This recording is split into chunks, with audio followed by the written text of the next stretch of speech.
नमस्कार मित्र, मी ॲडव्होकेट सुदर्शन देसाई पुन्हा एकदा घेऊन आलेलो आहे लँड लॉ लेक्चर सिरीज. मित्र, आपल्या लँड लॉ लेक्चर सिरीज मध्ये हे 7वं लेक्चर आहे. यामध्ये मित्र आपण महाराष्ट्र लँड रेव्हेन्यू कोड 1966 चा अभ्यास करत आहोत, त्याबद्दल चर्चा करत आहोत. मित्रांनो, आज आपण सुरुवात करणार आहोत assignment for special purpose section 22.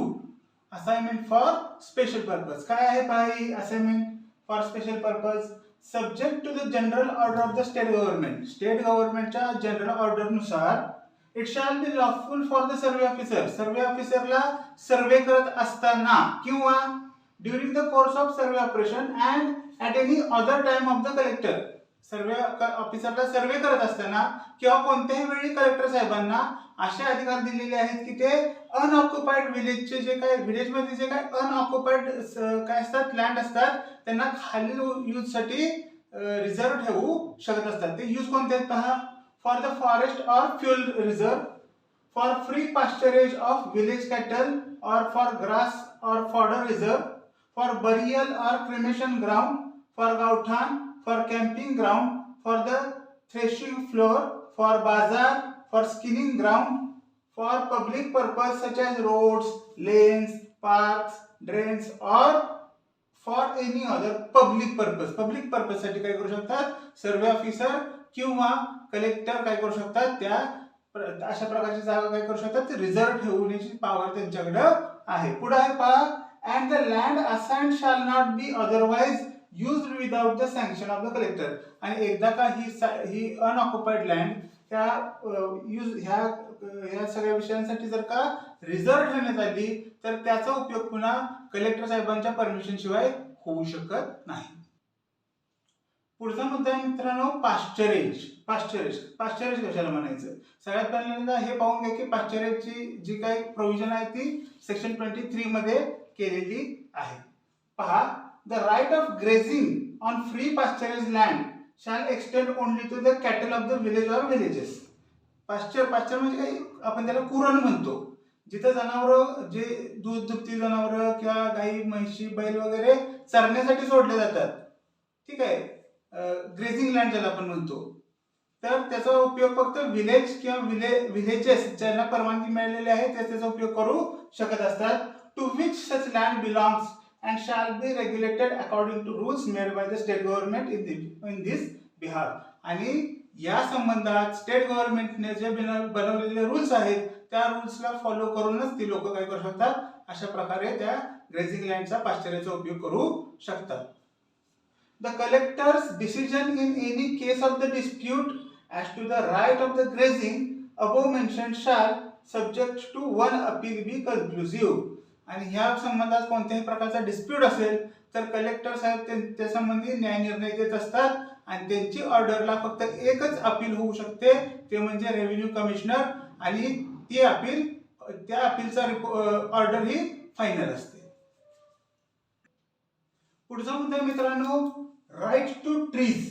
ठीक आहे, राईट टू ट्रीज झाडांसंबंधीचे अधिकार. ठीक आहे, पहा सेक्शन 25 मध्ये दिलेली ही गोष्ट. The right to all trees standing or growing on any occupied land shall vest in the holder thereof. But if state government is of opinion that it is necessary to prohibit the cutting of certain trees to prevention of erosion of soil, it may prohibit the cutting of the trees.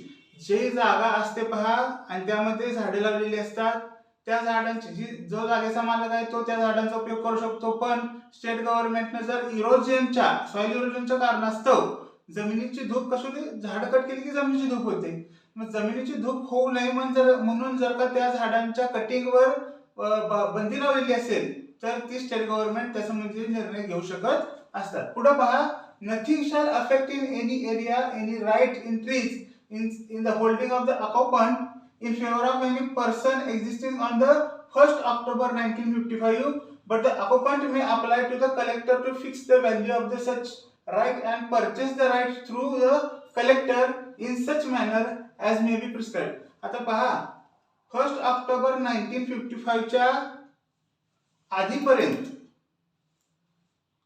जर कुणाचा त्याच्यावर right असेल तर तो right राहतो.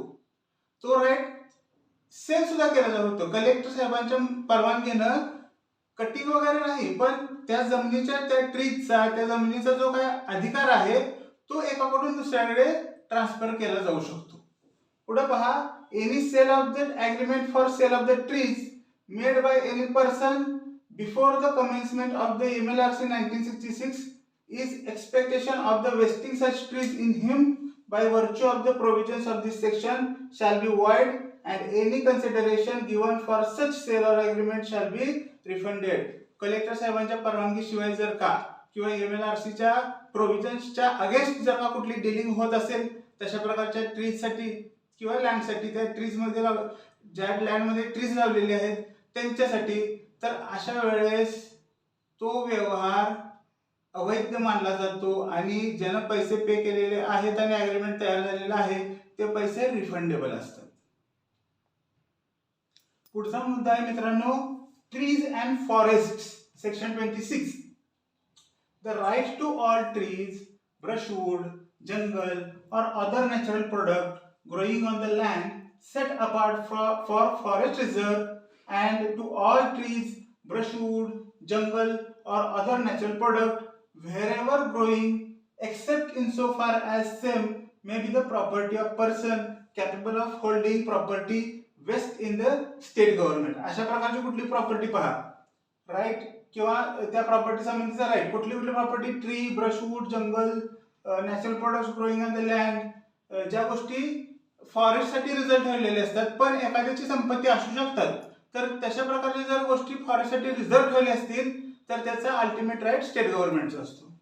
पुढे पहा, such tree, brush, wood, jungle or other natural products be preserved or disposed of in such a manner as the state government may from time to time be prescribed by rule make in this behalf. आणि ती जी reserve ठेवलेली जी काही property आहे तर त्याचं use आणि disposal state government करत असतं, त्या स्टेट गव्हर्नमेंटने वेळोवेळी तयार केलेल्या कायद्यांच्या अनुषंगाने. ठीक, पुढचा मुद्दा आहे मित्रांनो, recovery of value of natural products and trees etcetera section 24. पहा, any person who unauthorizedly removes from any land which is set apart for special purposes or from any land which is the property of government any natural product not being tree shall be liable to the government for the value thereof and in addition to a fine not exceeding 5 times the value of the natural product so removed. आता आपण पाहिले की बाबा कसं असतं की state गव्हर्नमेंटने काही भाग फॉरेस्टसाठी ठेवलेला असतो रिझर्व, त्यातली काही भाग जर का किंवा कोणतीही वस्तू कोणत्या प्रकारची प्रॉपर्टी अनऑथोराइजली एखादा व्यक्ती काढून घेत असेल तर त्याला स्टेट गव्हर्नमेंटला त्या संबंधीचा मोबदला द्यावा लागतो आणि त्याच्यावर तो फाईन सुद्धा देऊ शकतात, म्हणजे इम्पोज करू शकतात. जर अनऑथोराइज गोष्ट असल्यामुळे त्या मोबदल्यावर आणखी फाईन सुद्धा भरावा लागतो त्या व्यक्तीला, जो त्या ऍक्च्युली त्या प्रॉपर्टीची जी किंमत आहे त्याच्या 5 पट्टीपेक्षा 1 पट, 2 पट, 3 पट, 4 पट, 5 पट, मॅक्झिमम 5 पट एवढा फाईन तिथं लावला जाऊ शकतो आणि तो जो फाईन आहे तो त्या रेव्हेन्यूच्या किंवा त्या किमतीच्या थकबाकीच्या स्वरूपात घेतला जात असतो. पुढचा मुद्दा आहे मित्रांनो, पहा, regulating cutting and supply of food section 28.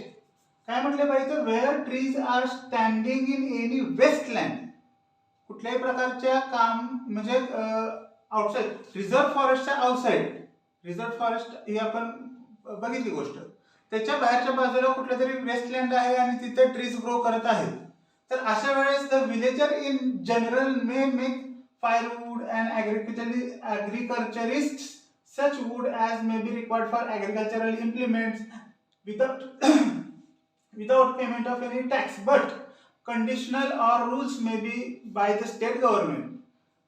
Westland मध्ये ग्रो केलेले कुठलाही ट्रीज वगैरे विलेजर्स काय करू शकतात, आपल्या यूजसाठी, फायरवूडसाठी म्हणजे सरपणासाठी किंवा मग ॲग्रिकल्चरिस्ट त्यांच्या ॲग्रिकल्चरल इम्प्लिमेंट मध्ये उपयोग करण्यासाठी कुठल्याही टॅक्स शिवाय काय करू शकतात, कुठलाही टॅक्स पे केल्याशिवाय आपल्या उपयोगासाठी घेऊन जाऊ शकतात. पण ज्या कंडिशन्स स्टेट गव्हर्नमेंटने इम्पोज केलेल्या आहेत तशा ऍक्टिव्हिटीसाठी त्या कंडिशन्सच्या अधीन राहून.